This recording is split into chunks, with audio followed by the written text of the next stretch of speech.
شام میں قومی آشتی کے روسی مرکز نے ادلب اور حلب میں شامی فوجی مراکز پر حملے کے بعد جبہت النصرہ کے 400 دہشت گردوں کی ہلاکت کی خبر دی ہے۔ شام میں قومی آشتی کے روسی مرکز نے بتایا کہ گزشتہ 48 گھنٹوں کے دوران 400 دہشت گردوں کو ہلاک کیا گیا ہے۔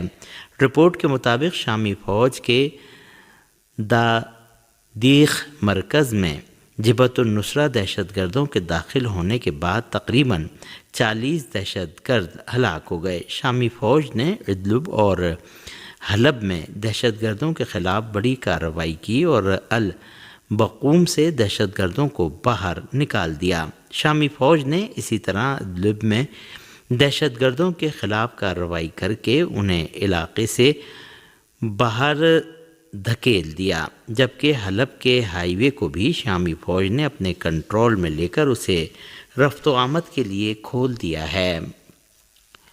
صہیونی دہشت گردوں نے غزہ میں 2 رہائشی عمارتوں پر بمباری کر کے کم از کم 4 فلسطینیوں کو شہید اور متعدد کو زخمی کر دیا۔ غزہ کے طبی ذرائع نے بتایا کہ اس حملے میں کم از کم 4 فلسطینی شہید ہو گئے ہیں، جن میں 2 خواتین اور 1 بچہ شامل ہے۔ صہیونیوں کی اس دہشت گردی میں متعدد فلسطینیوں کے زخمی ہونے کی بھی خبر ہے۔ غزہ کے طبی ذرائع کے مطابق صہیونی دہشت گردوں نے کم از کم 42 فلسطینیوں کو شہید کیا ہے، جن میں سے 37 افراد غزہ کے جنوبی اور مرکزی علاقوں میں شہید ہوئے۔ دوسری جانب فلسطین کے مغربی کنارے سے اطلاعات ہیں کہ مزاحمتی تنظیموں کے جوانوں نے صہیونی فوجیوں اور غاصب آبادکاروں کے خلاف کم از کم 12 کارروائیاں انجام دی ہیں۔ مسلح جھڑپیں، فائرنگ، راستے میں 2 بم دھماکے، آمنے سامنے کی جھڑپ اور پتھراؤ، یہ وہ اقدامات ہیں جو فلسطینی جوانوں نے غاصب صہیونیوں کے خلاف غرب اردن میں انجام دیے ہیں۔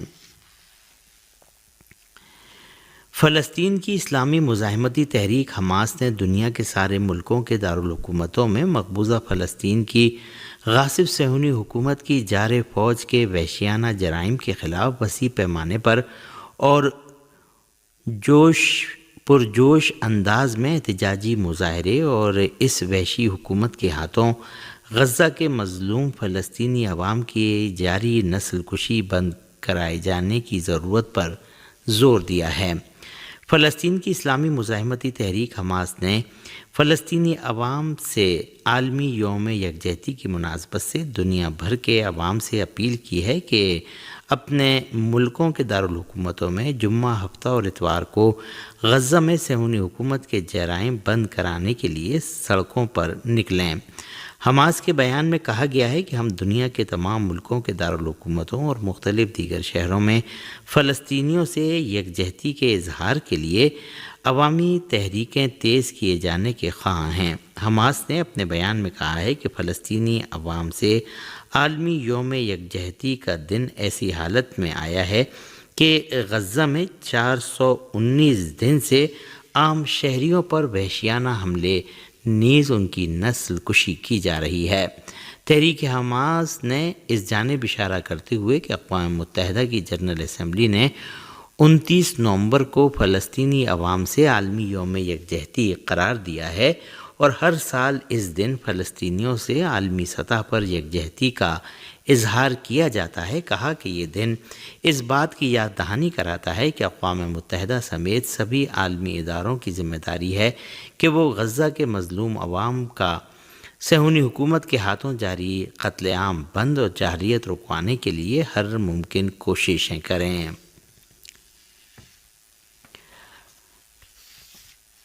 پاکستان کے صدر اور وزیر اعظم نے جارحیت اور نسل کشی کے حوالے سے غاصب صہیونی حکومت کے استثناء کو عالمی سلامتی کے لیے خطرہ قرار دیا ہے۔ فلسطینی قوم کے ساتھ یکجہتی کے عالمی دن کے موقع پر پاکستان کے صدر اور وزیر اعظم نے فلسطینیوں کے حق خود ارادیت کی حمایت اور صہیونی حکومت کو انصاف کے کٹہرے میں لانے کے لیے ضروری اقدامات کی ضرورت پر زور دیا ہے۔ صدر آصف علی زرداری نے کہا کہ یہ دن ایسے وقت میں منایا جا رہا ہے کہ دنیا اسرائیلی جارحیت کے نتیجے میں غزہ اور دیگر فلسطینی علاقوں میں بنیادی ڈھانچے اور رہائشی علاقوں کی تباہی اور نسل کشی کا مشاہدہ کر رہی ہے۔ پاکستان کے صدر نے کہا کہ خطے کے دیگر ممالک کے خلاف جاری اسرائیلی جارحیت نے پورے علاقے اور دنیا کے امن و استحکام کو خطرے میں ڈال دیا ہے۔ پاکستان کے وزیر اعظم شہباز شریف نے بھی اس حوالے سے ایک بیان میں کہا کہ ان کا ملک قابض اسرائیلی حکومت کے جارحانہ جرائم کی شدید مذمت اور عالمی برادری سے فلسطینیوں کی نسل کشی بند کرانے کا مطالبہ کرتا ہے۔ انہوں نے کہا کہ ہم سمجھتے ہیں کہ مسلسل قبضہ اور بین الاقوامی قوانین کی بے توقیری خطے میں امن کے حصول میں سب سے بڑی رکاوٹ ہے۔ انہوں نے فلسطینی عوام کو انسانی امداد کی بلا تعطل ترسیل کو یقینی بنانے کی ضرورت پر زور دیا۔ ہندوستانی پارلیمنٹ کے دونوں ایوانوں میں جمعے کو بھی کارروائی معمول کے مطابق نہ چل سکی۔ نئی دہلی سے ہمارے نمائندے کی رپورٹ کے مطابق پارلیمنٹ کے ایوان زیریں لوک سبھا میں کارروائی شروع ہوتے ہی حزب اختلاف کے اراکین نے اڈانی بدعنوانی کیس، منی پور اور سنبھل کے فسادات سمیت دیگر جلتے ہوئے مسائل پر بحث کا مطالبہ شروع کر دیا۔ بتایا گیا کہ اسپیکر نے حزب اختلاف کے مطالبے کو نظر انداز کر کے وقفہ سوالات جاری رکھا تو اپوزیشن پارٹیوں کے اراکین نے ہنگامہ شروع کر دیا۔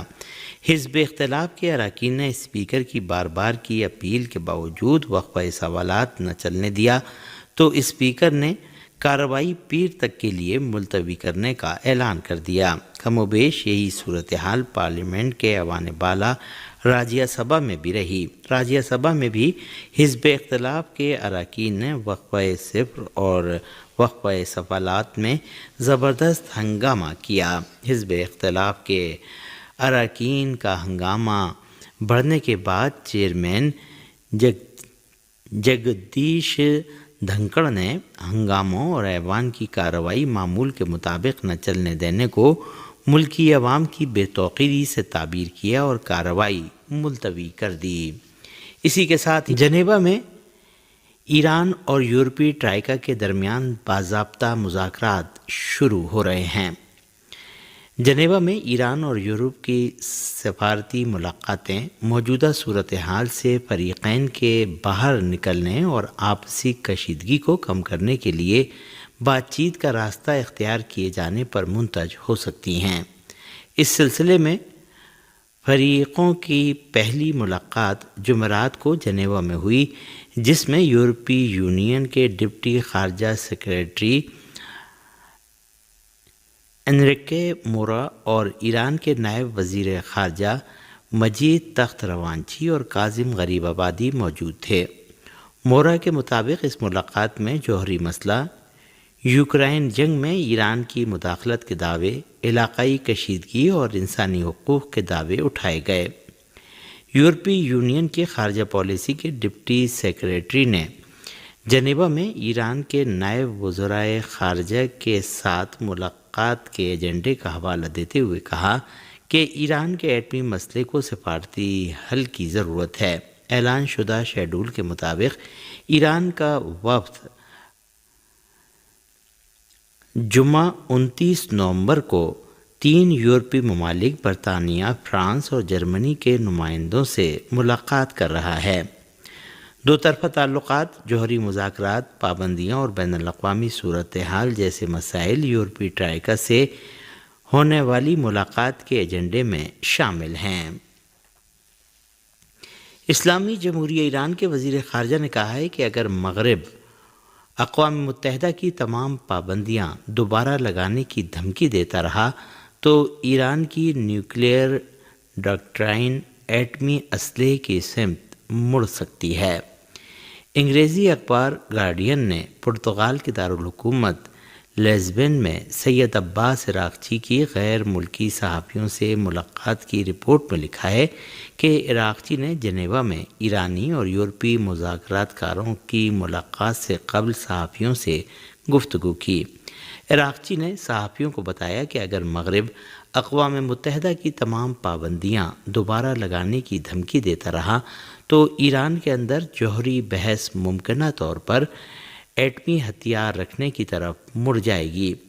ایران کے وزیر خارجہ نے کہا کہ ایران کے پاس جوہری ہتھیار بنانے کی صلاحیت اور ٹیکنالوجی موجود ہے، لیکن یہ مسئلہ ملک کی سلامتی کی حکمت عملی کا حصہ نہیں ہے۔